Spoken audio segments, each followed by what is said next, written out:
All right, so thank you to attending our session, both in person and online. We are going to take the next hour to talk through perspectives on COIL incentives. The conversations we've had both as the leadership team and then with our panelists today was when we talk about incentives, there's actually a broad range of ways that we can think about that. We often go immediately to monetary incentives, which are very good, but not the only way to be able to talk about this. And so wanted to have a chance to to have our panelists be able to talk about how they're doing that on their campuses, but then also invite you, our participants as well, to talk about other ways you might be thinking about it. So as we get started, I've asked all of our panelists to talk through the following 4 questions. First, just what's their level of expertise with COIL, but then also how they've used their COIL experiences to further their own careers, thinking about their own incentives they've built up over time. And then what strategies have you or your campus employed to support COIL? And how is your university currently incentivizing COIL? So trying to talk about it first from a personal perspective and move larger as we go through each of these. I'm going to let each of our panelists introduce themselves. We've chosen to allow each person to talk for about 8 to 10 minutes up front, and just be able to talk through all of these questions on their own, and then come together as a group to have the conversation afterwards. So we'll go through each of our 4 panelists and allow them to be able to share their perspectives and then go from there. So our first panelist is Dr. Marino. From Florida International University, and Maria, I will let you be able to go from there. Good morning, everybody. Thank you for being here to listen to what I have to say. I'm from the Department of Communication at Florida International University, and my research centers on the emerging technologies that unite the fields of nonverbal communication and intercultural communication. So regarding to my experience with COIL, I took the first COIL design course back in 2017. Well, that was the first design workshop offered at the university and the first intentions to start bringing COIL on campus. And from there, the first time I called with a group of students here that were studying abroad. And then we took the students to France and to meet the students whom they had worked with the whole semester. And it was a wonderful experience. And from there on, I was invited by the COIL team, FIU, after that, put an office that dedicates just to COIL on campus. And I was invited to apply for a research grant on Hispanic students and COIL and how they were represented on campus and through the COIL pedagogies. And that research was really was a huge motivation and a huge opportunity for me to grow as a professional and to grow within the classroom and to offer students also better feedback on how to use COIL. And that opened the door for many invitations in regards to writing a chapter. For example, I was invited to write the first chapter on a first COIL book called The Guide to COIL Virtual Exchange. And then after that, I met so many other professionals that were interested in similar or connected fields that from there on, I was invited to write other chapters and to do further research, not only on a student's perspective, that's my interest is underrepresented students in education, but also faculty perspective. So I would recently publish another chapter on faculty COILing with Latin America. And when it comes to how COIL has bettered my experience and broadened my experience as an academic, well, I have so many things to say. I will try to summarize them. But first of all, it's a lot of work. It's a lot of time. But the gratification felt of doing this because I see the tangible effects and impact on the students as professionals, as future professionals, and especially for students that are underrepresented in education, that you just keep doing it. There is so much, the benefits are so more, there are many more than what it requires in regards to time. So gratification is amazing. It's also amazing in a personal level, because even though I study intercultural communication and I've been researching that for many years, meeting faculty from other countries and cultures and having to learn about different academic structures, different academic expectations, different ways to implement pedagogies in the classroom, especially with new technology, has bettered my world and has made me reflect on my own classes and how, what things I could do to be a better instructor for the students, and what things I could do different to help these students as future professionals.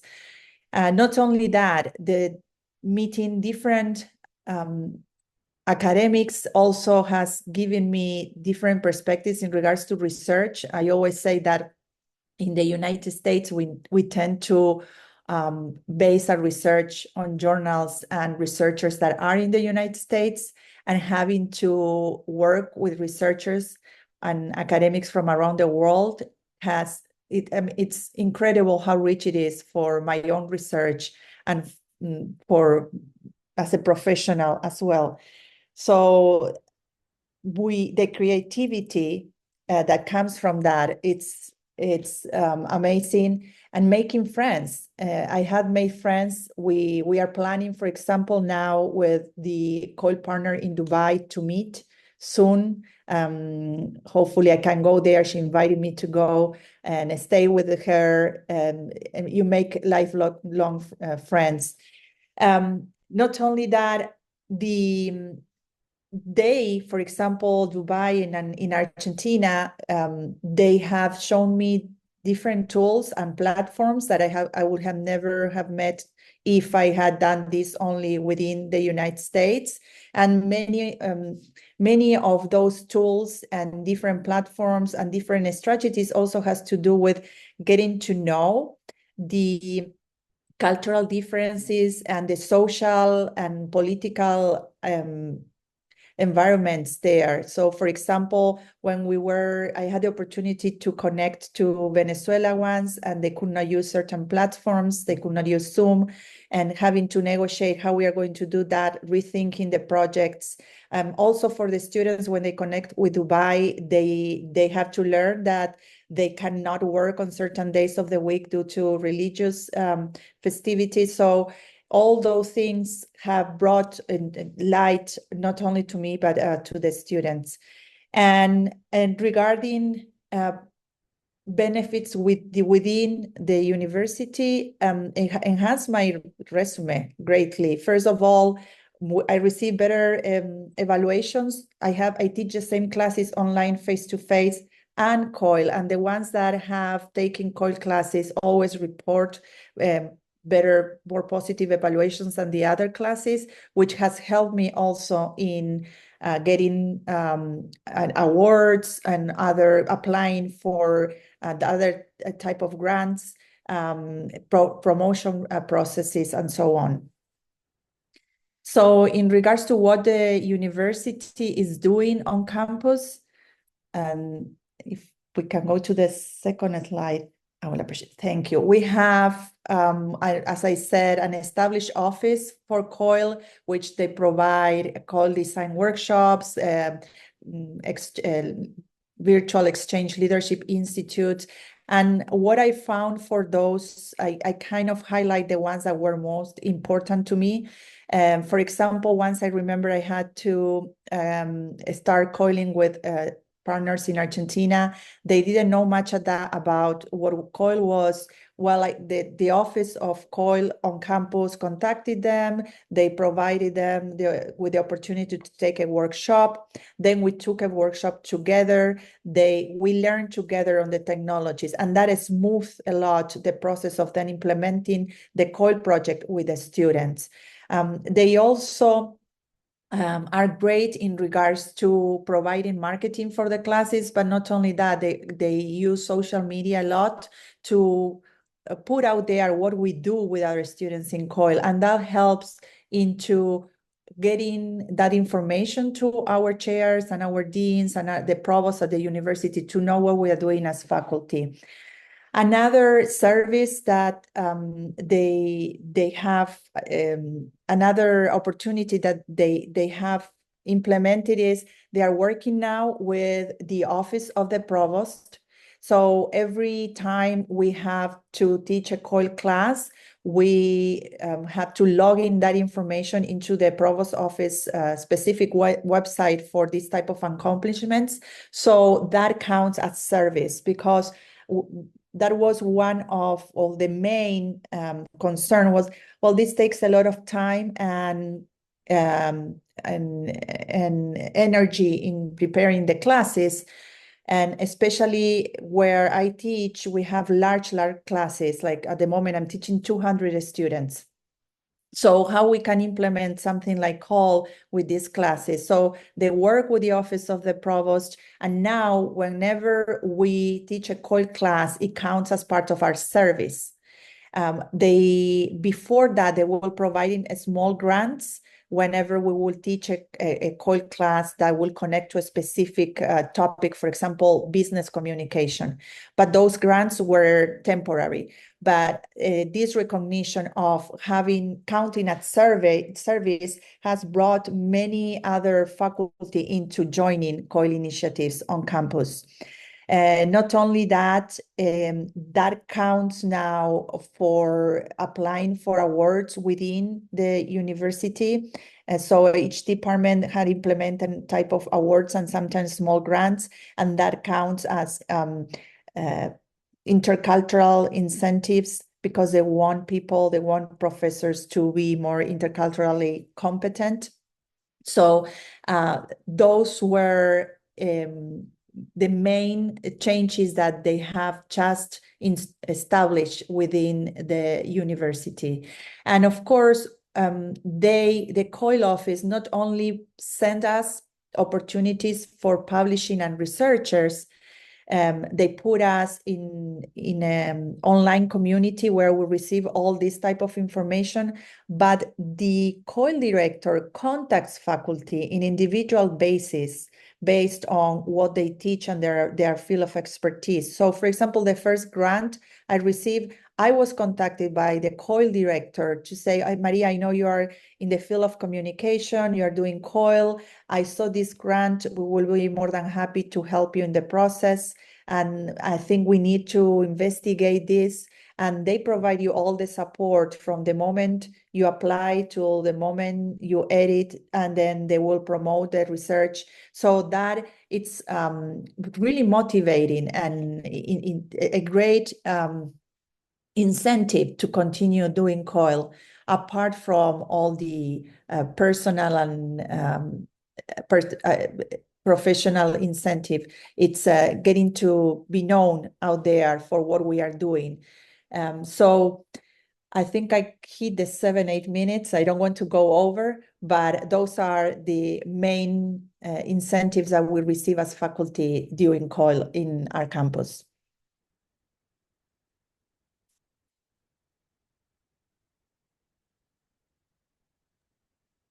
Thanks, Maria. I appreciate you sharing on that. And again, we'll have some time at the end to be able to come back and talk more with her. Next is Dr. Maria Cristina Montoya, our second Maria in the panel. I'm going to. I can start while you get my slides. Okay. Good morning, everyone. Thank you, Hope, for that comment. I didn't know I was doing all of that. I wasn't doing my work. Okay, so I started with COIL a long time ago, and I think I think that in this institution 10 years ago, we had a first fertile soil that we didn't know how to plant, we didn't know how to work with. And it was Chilton and I figuring out when we met at a conference in Manhattan, when SUNY Coil had the conferences in Manhattan. So I met Chilton there, not here on campus. I met Chilton in New York at the city, and I asked him why we're not doing any of this. So by that time, 2014, I had done already like 3 faculty leds, because I thought that was the way to internationalize our campus, bringing students to Colombia and in these wonderful trips. And I love those trips because my adrenaline goes really fast, and it is amazing. However, after doing several of them very fast paced, within 2 years, I realized that I was not giving the opportunity to all the students, that I was just giving the opportunity to selected students, and that was a lot of risk-taking on my part, because I was taking, the last one was 20 SUNY Oneonta undergraduates in a trip that if something happened can ruin my career. So I realized that, and then I saw COIL and I said, well, this is the answer. I need to do COIL.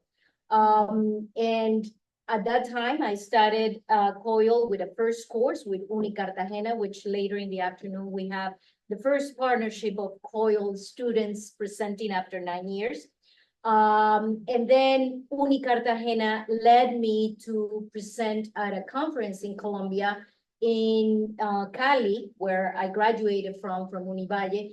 And then I reconnected to my institution. When I reconnected to my institution, they wanted to do COIL. So I started doing COIL with my alma mater, which helped me a lot because they knew me, they trusted me.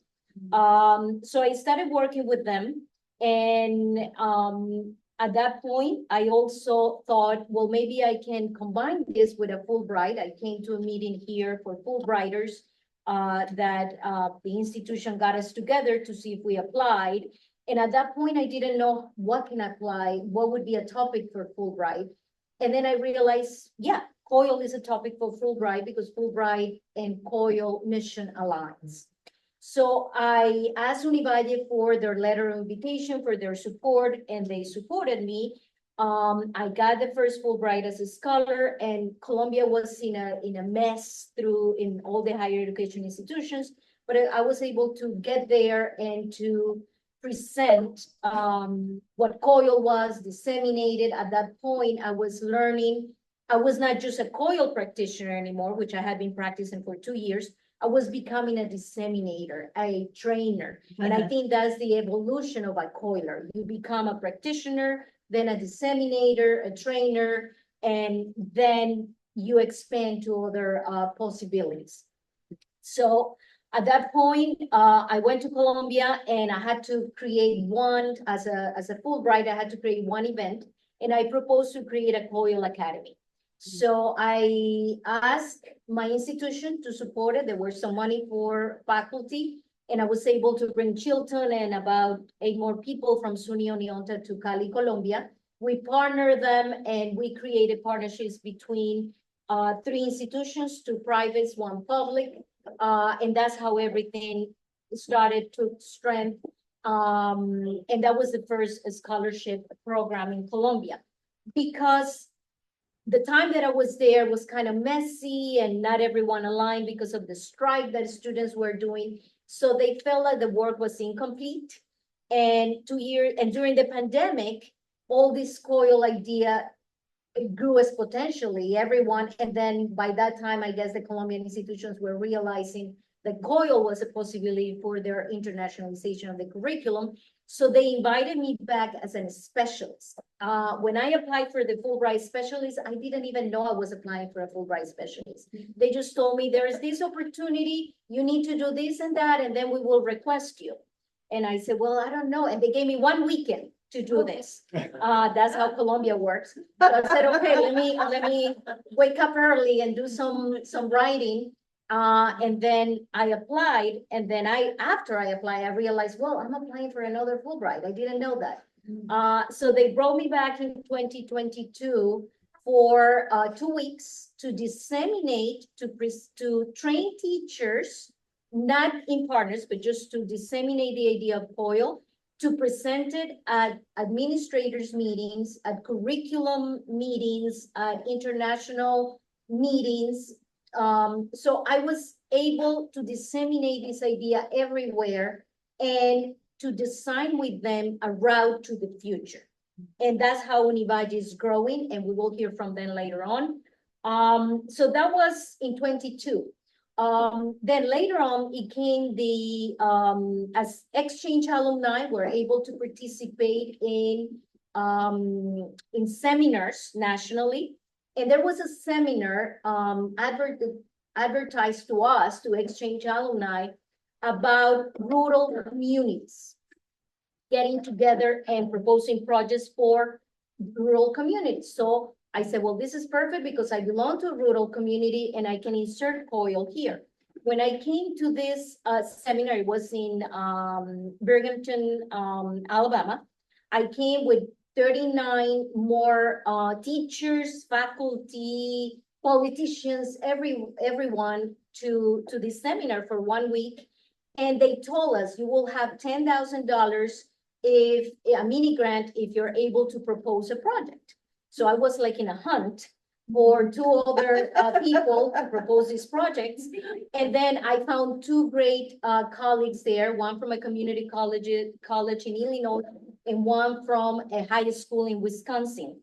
And I was able to propose the COIL Rural Communities and bring COIL to K through 12. That was the idea. We proposed it at K through 16, so we can include community colleges and undergraduate. And that was great. That gave me the opportunity to do the first COIL Academy here with K through 12 last year, and then move to Illinois and move to Wisconsin. And now I'm able also to continue using alumni funds through the diplomacy grant to bring it to other schools and other places in the United States. So this is the way it's growing. Then we can go to the other slide. So this is the last thing that I have been able to do. And when I hear people publishing about COIL and doing articles, I say, why I haven't published about COIL? Well, because I'm busy writing grants and because I'm busy designing courses and COIL modules. So when I'm ready to write, I think I'm going to write a novel about COIL.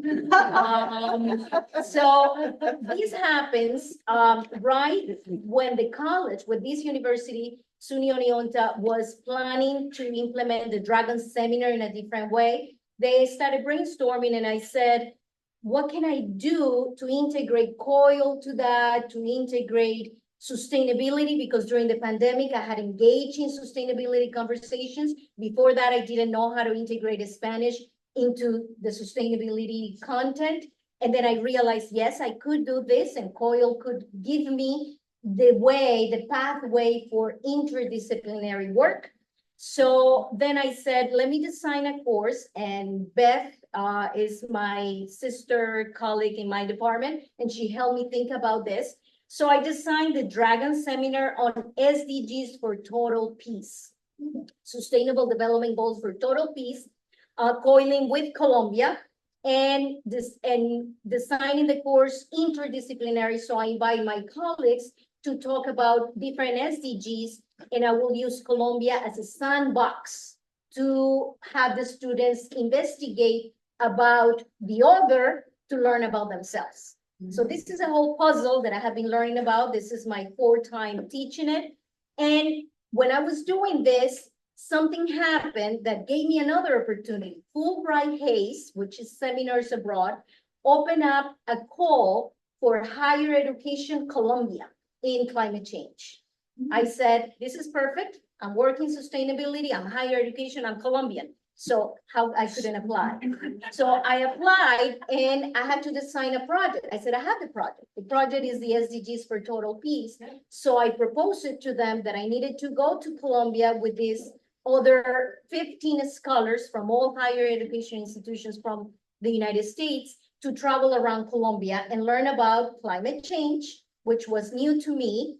So I needed to become more an expert on it if I was going to do this puzzle. So I was in Colombia past June, and I call it an academic reality show. because it was really a reality show. It was trying to learn with 15 other people. We were together. I was kind of an ambassador trying to mediate cultural differences. At some point, I was trying to calm down my colleagues in cultural shocks that they were having with the country, telling them that the airports in Colombia are chaotic when something happens. So I was in all this process with scholars, and now I have long friendships with them. We went through 5 different cities in Colombia. Going to the Amazons was impacting to me. They put me, we walk, all of us walk inside the jungle for about 1 hour. And I felt very humble. I felt like, oh my God, I cannot survive if I'm if I'm put back into nature. So it was, and then when I was out of there, I felt like I was detached from the womb, and I was back into this world where I cannot really survive if I'm not giving electricity, if I'm not giving all these commodities that we have. So that's my last part. So I don't know if I answered the questions. I guess through my story, I answered the questions. But right now, I'm very happy how my institution had come to support this. It took us a long time to figure out how to plant that deserted land, but soil fertile land. But I think we're doing it right now. We still need to figure out some things, mostly in how to count all of this coil activity for tenure and promotion. I think we need to have more conversations on that. And incentivize our young faculty to do it, because I have heard young faculty telling me that this is for tenure faculty, not for young, and that this will be an obstacle for their promotion. So we need to send that message clear. Thank you. Thank you. And before we move on to our next presenter, just want to say perspectives we kind of thought about. I appreciate Maria's perspective first from a very focused strategic plan at the campus level to Dr. Montoya, who's been figuring out how to do Fulbrights across her whole career. So just continuing different, again, we want to talk about different perspectives. So our next presenter, come on up and then, yep.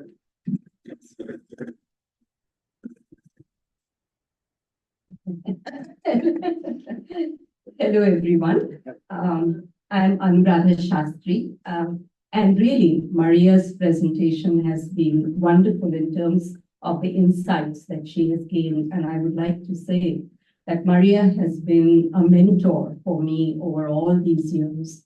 And she continues to be. And she encouraged me to apply for a Fulbright to COIL India.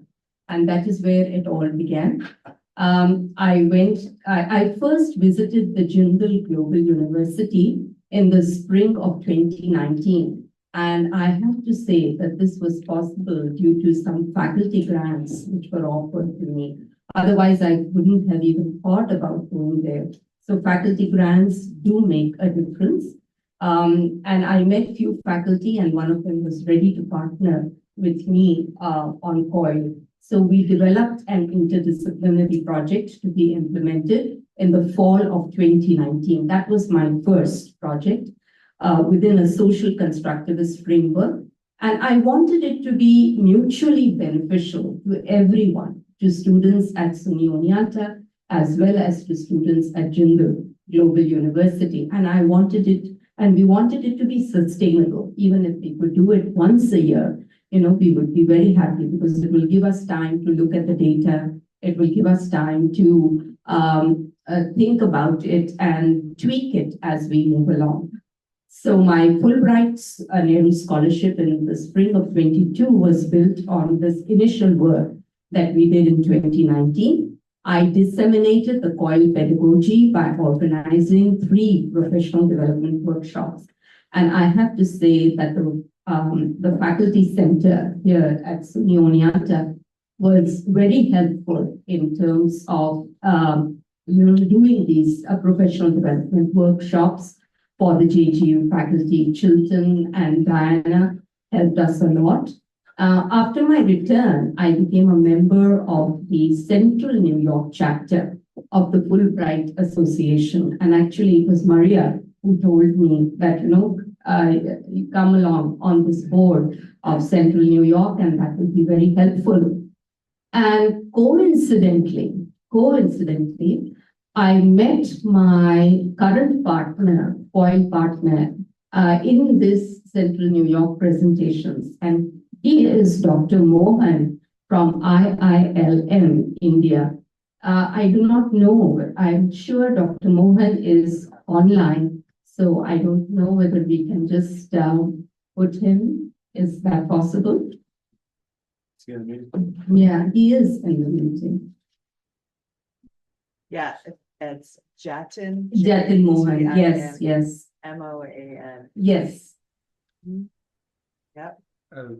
Here he is. Thank you, Professor Shastri. Thanks everybody.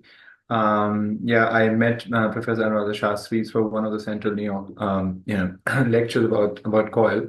And as someone who's always passionate about intercultural learning and and this amalgamation of different cultures, I got really excited about the idea of coil. At the time, I wasn't working for any university, but I thought when I'm going to be employed by a university, I'll definitely put into my teaching pedagogy.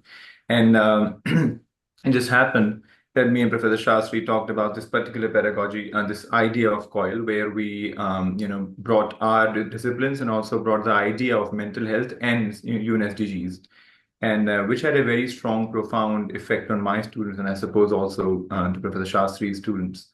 Many of the students at my university come from a very rural background of a particular state called Haryana, and for the first time they spoke someone from really abroad, a different part of the world, and to this day they share stories with me and what sort of effect it had on them. And it's just the beginning of a long-term partnership, and I believe again in the future I'll work with Professor Shastri again. So thank you, Professor Shastri, for giving me this opportunity. Thank you, Dr. Mohan. And I'll go to my second slide.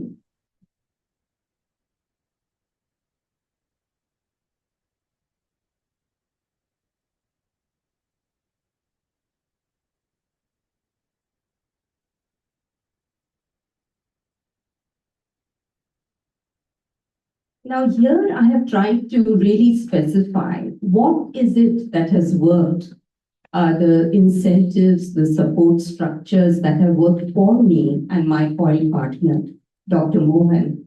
The first thing is that it reiterates institutional efforts for equity and inclusivity. We have been talking about this, right, since morning, the importance of inclusivity. And it provides opportunities for community building. The trend that we see these days among students in terms of social isolation, it is so hard to build a community of learners, even within the classroom. We are struggling with that. And this idea of community building, we feel that it's embodied in the Sanskrit phrase, Vasudhaiva Kutumbakam, which means the world is a family. And this is what Dr. Mohan has been saying, that, students in his class have said, wow, I could connect with someone whom I have never met in person. And I could speak, and I could talk, and I could have a meaningful conversation. And similarly, my students were saying, do people in India speak English? And I said, yes, English is, an average Indian is trilingual. So English is certainly one of the languages that they are fluent in. So it certainly promotes this idea of the world as family, and it's kind of very similar to the African proverb, which says, I am because we are. That is what gives us a sense of meaning and existence. It facilitates integration of experiential learning. When we talk about COIL is task-based experiential learning. Students actually experience how it is to talk with international partners and how it is to work together to get a team project done. Specifically in teacher education, it enables faculty to meet our accrediting agency is AQUEP, which is the Association for Advancing Quality in Educator Preparation. And those requirements, and in particular, it is standard 2D, which states support students' growth in international and global perspectives. So there is a very clear anchor over there. We are able to tell our faculty that this is something that will be valued. And this is what we are struggling with. How can we communicate to young faculty who are interested? And we are a teaching intensive institution. How can we communicate to young faculty that this is something that would be valued? So support offered by the COIL Center in the design and the delivery of the COIL Enhanced course. And here I would specifically like to thank Hope, the professional development programs that she runs as a part of the SUNY COIL Center have been extremely helpful for me and Dr. Mohan. And we did 2 professional courses, the introduction to COIL and the COIL elements. And both of them actually prepared us so well for launching and starting our COIL enhanced course that we had no difficulty in implementing it. So these are really the supports that have worked for us. Thank you.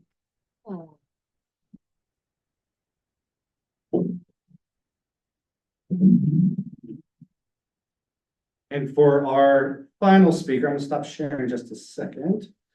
For our final speaker, before we open it up for conversations with the group, we have Dr. Anisa Vahed, who can introduce herself all the way from China. She has stayed up late at night, and we are very appreciative for her being with us today. So we'll bring you in as well. And I'm going to let you say hello first for a second so everybody can see you, and then I'll open up your presentation. Sure. Can you hear me? Yes. Okay, fantastic.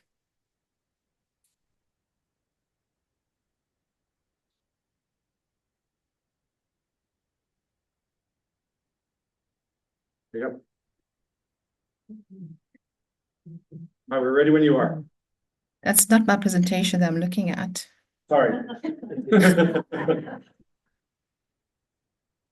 That's much better. Good evening, everyone, and good morning from across the globe. I'm Anisa Vahed, and it was interesting to listen to the previous speaker say, no, do not go in advance. I need to go back one slide, please. I am because you are. It's very much an Ubuntu philosophy. It's called Ubuntu Ubuntu Ubuntu. So I agree with what the previous speaker said. Shilton, can I ask you to go one more? It's got animation, one more back. You can just press backspace because of the animation. A bit about me. So I started off in a different university to what I am now. So I'm a dental technologist by profession.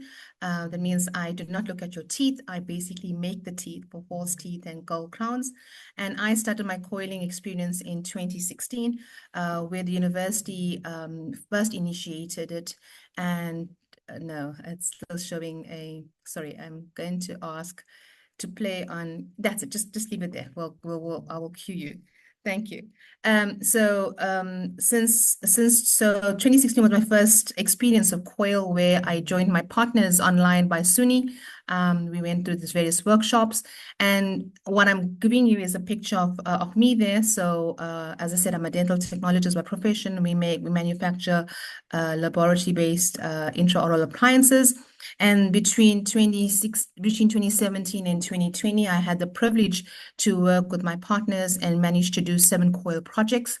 And one of the things that I really enjoyed is the interdisciplinarity, the transdisciplinarity work that was conducted.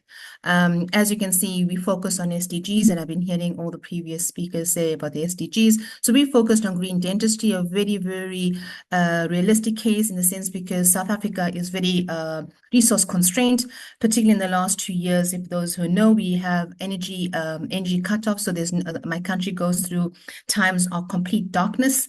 And And so green dentistry was an ideal situation to actually speak to. And so if you look at the table, the type of areas we were looking at, the type of partners I had. So I come from the former Durban University. My former university is Durban University of Technology in Durban, South Africa. And my core partners came from the United States as well as University of Pernambuco in Brazil. So one of the things that propelled me to go into coiling was that I was very keen on changing the way students were learning. But the constant pressure of publish or perish was upon me as well. My profession does not attract a high PhD or master's. And so I was thinking, how do I make my teaching, my practice in terms of research? And therefore you see the words I've used: performance, perform, practice, participate, and persist. And so in order to kind of address the lack of PhD students that are coming through, because my profession doesn't necessarily see the value of it, and it was not a norm in my qualification.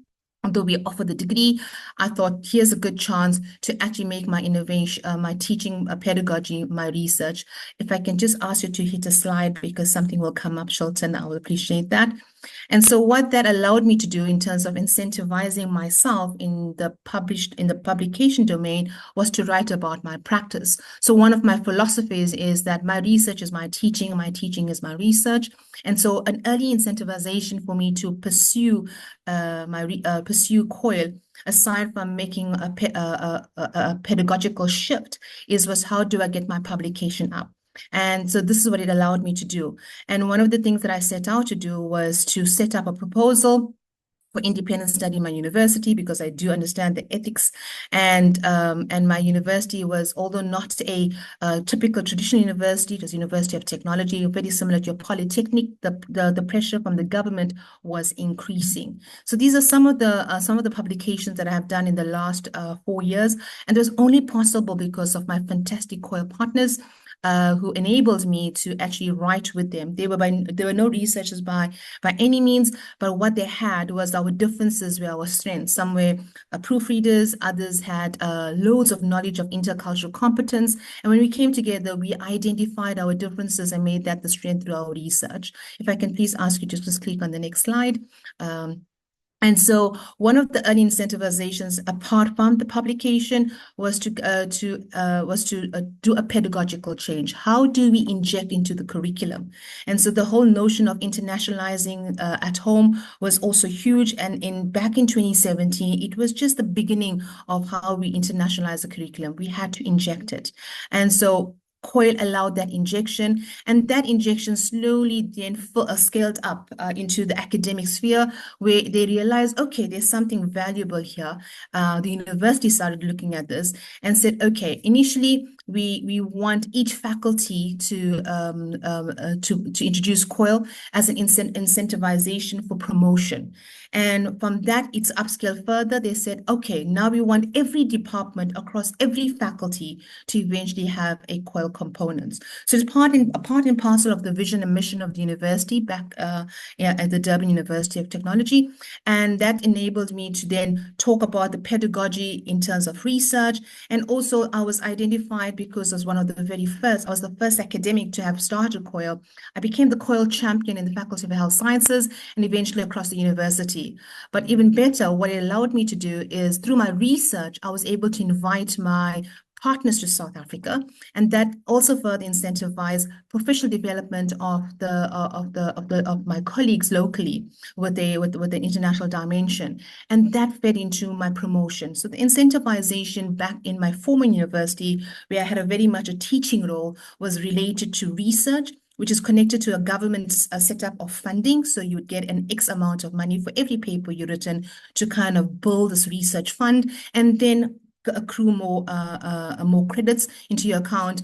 And apart from that, the whole concept of curriculum, not an easy space to navigate, allowed me to then to globalize some of the learning outcomes and to shift towards realistic case-based studies, which is very much an ethos that was promoted in my university. Having given that background, if I may just ask you to press the enter key or the forward button to kind of reflect where I am currently.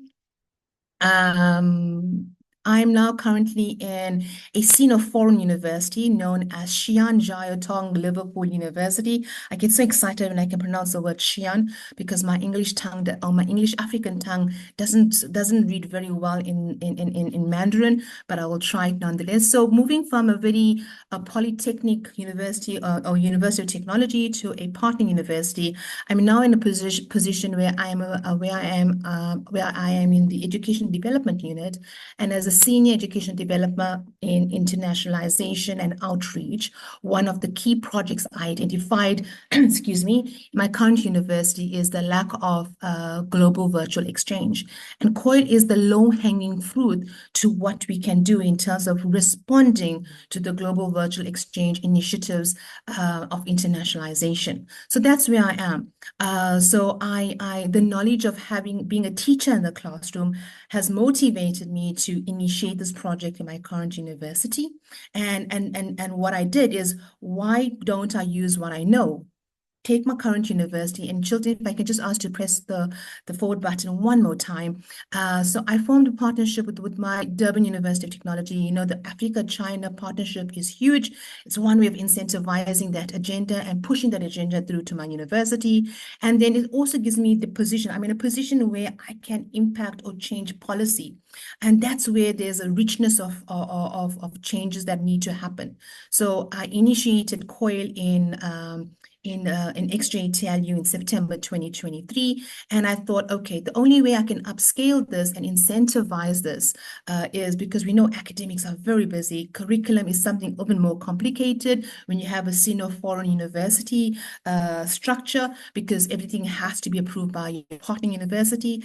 Let's see how we can make this up. So I aim for a small number of projects. I managed to secure 5 projects which were designed throughout the semester, and we're currently implementing. And concurrently with that, I've got round 2 of new coilers, and I'm building that into my own strategic objectives in terms of my performance review, because I was asked to do my performance review, and so I projected a 3-year plan.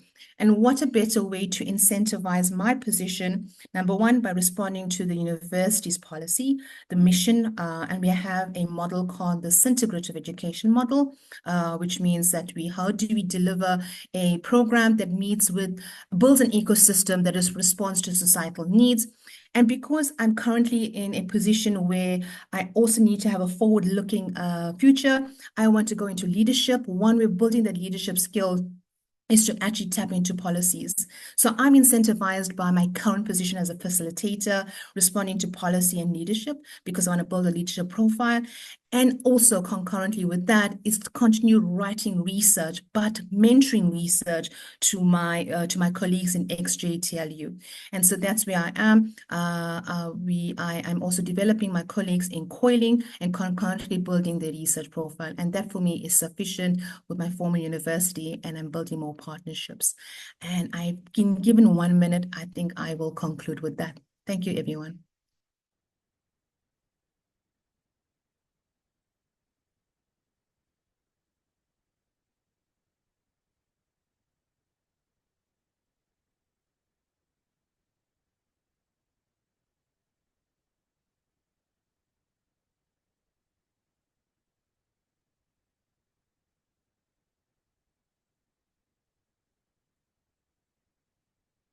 Hilton, you're on mute.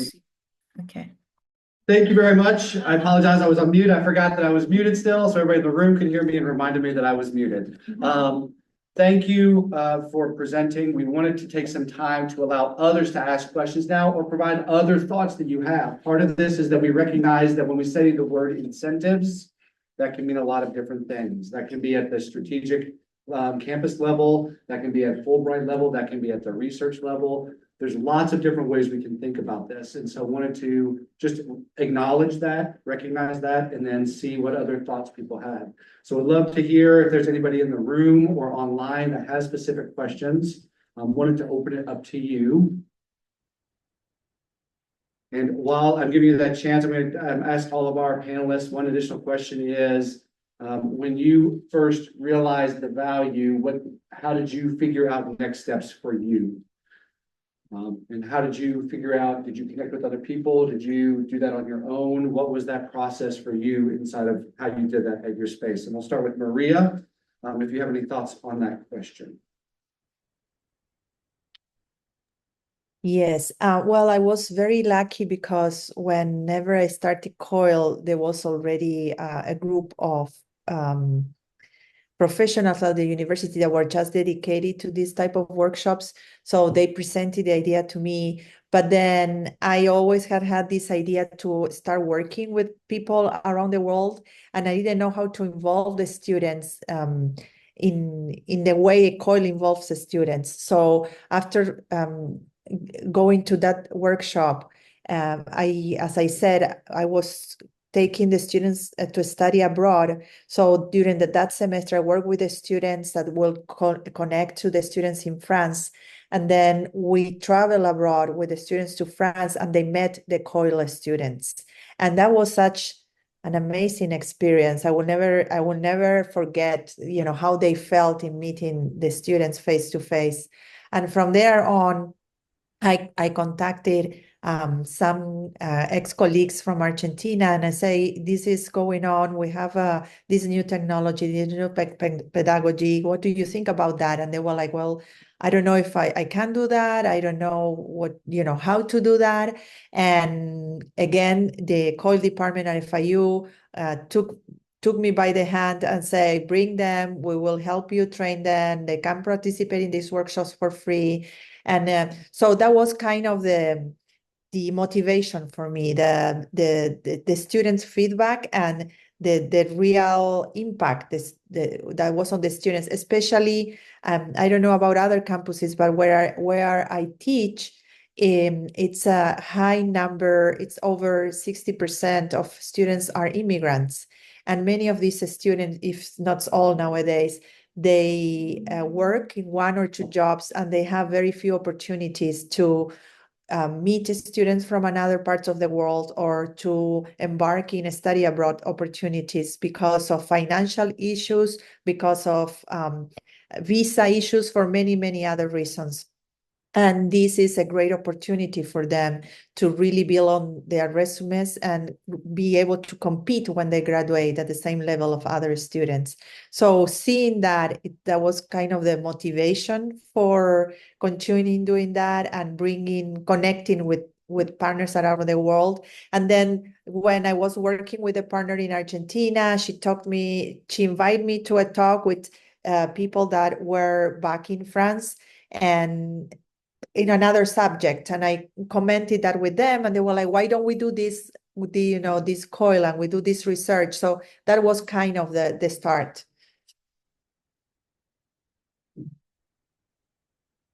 I cannot hear. Usually good about my muting, I apologize. Anybody in the room, and then Anisa will come to you in just a second. I would like to add, and also to connect to the previous panelist in the other presentation, that my main motivation initially was to build a bridge, not a coil, just a bridge between my two cultures, the United States and Colombia. And I needed to figure out how to do it. I thought that initially was physically, then I realized, no, this could be also virtually. And then I started to try to connect different pieces in my own campus.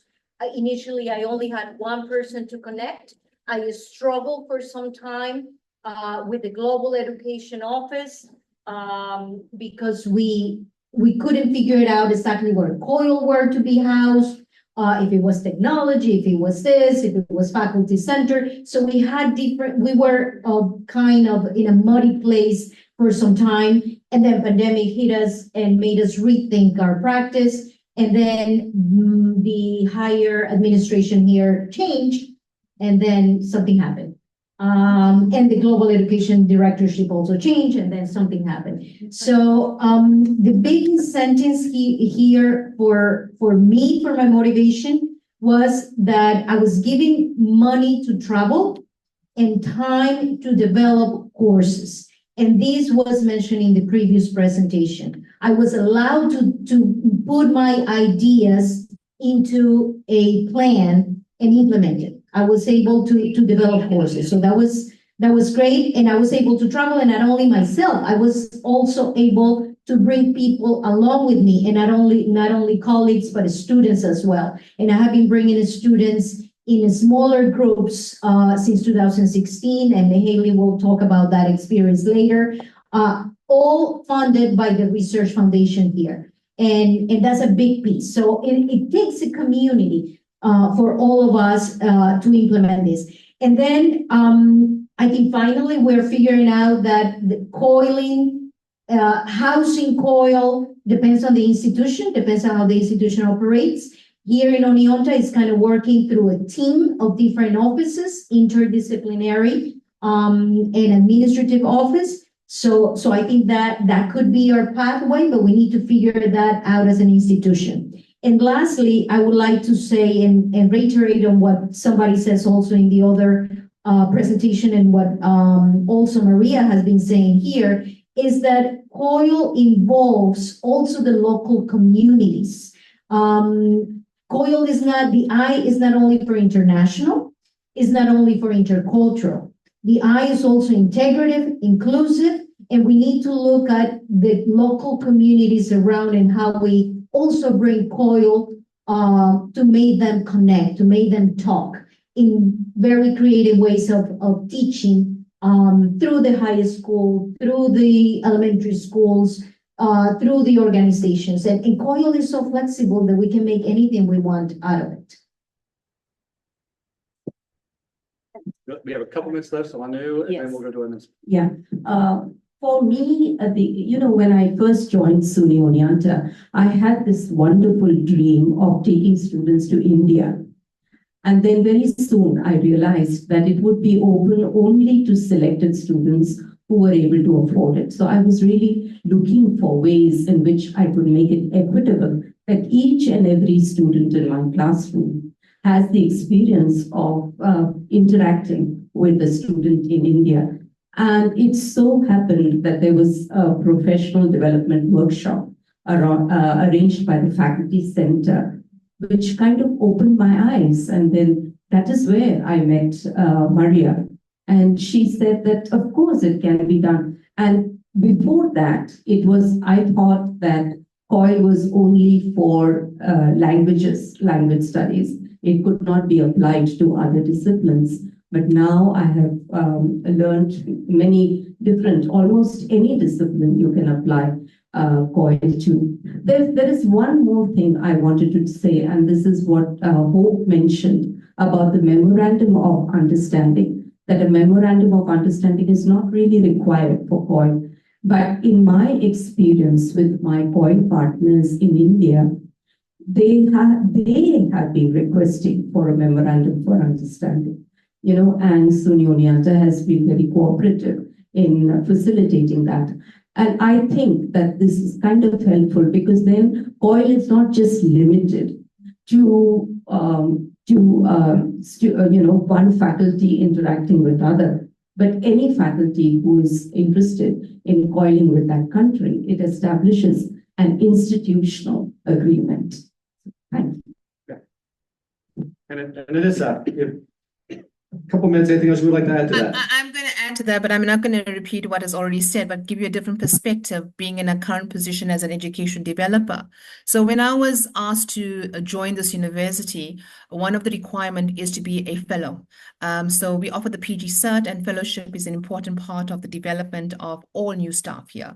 And I knew I surpassed the fellowship, and I was going to apply for senior fellowship. So it's once again about developing yourself beyond what you've already done. And so I used COIL as the case study for my senior fellowship application, which I told the university, I will achieve this in 3 months. So I set a goal for myself and used COIL as a basis to get the senior fellowship. And that's how I secured my senior fellowship within 3 months of joining the university. So the incentivization was my personal development. It sounds very selfish, but it's not, because you are concurrently working, developing with students and professors, but at the same time, don't forget the factor of yourself in line with how do you strategically move from where you are to where you want to be. So I use the senior fellow as a platform to incentivize me. Thanks. You. And thank you, everyone. I'm going to unpin everybody so we can see everybody in the group again, and would love, as we finish up right now, remove pin for me, would love to be able to, oh, I'm going to go to gallery, sorry. If you want to come, turn on your camera and speaker as we finish up for the morning session here. Just want to say thank you to all of our participants online. Thank you to everyone that's in the room. Would love for people to come off mute and be able to say hello or goodbye, whichever you would love to say at this point. Before you do that, I just want to say one more thank you to our presenters. Anisa, it's almost midnight where she is right now. And so I want to say a special thanks for her for staying up late to be with us. And thank you to all of our presenters on that. So now, if you don't mind unmuting, would love to hear everybody say either hello or goodbye in your.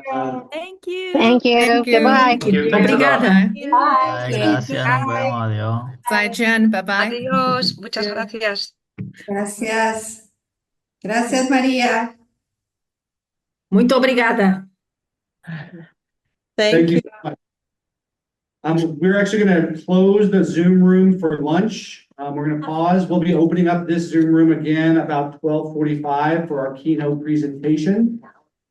Yes, 1 hour from now. Thank you very much for those that are in different time zones. So 1 hour from right now, we'll be opening the Zoom room back up again for our keynote presentation with Dr. Dawn Whitehead. So we'll look forward to seeing you then. In the meantime, enjoy either your morning, noon, afternoon, or evening, and we'll look forward to seeing you again soon.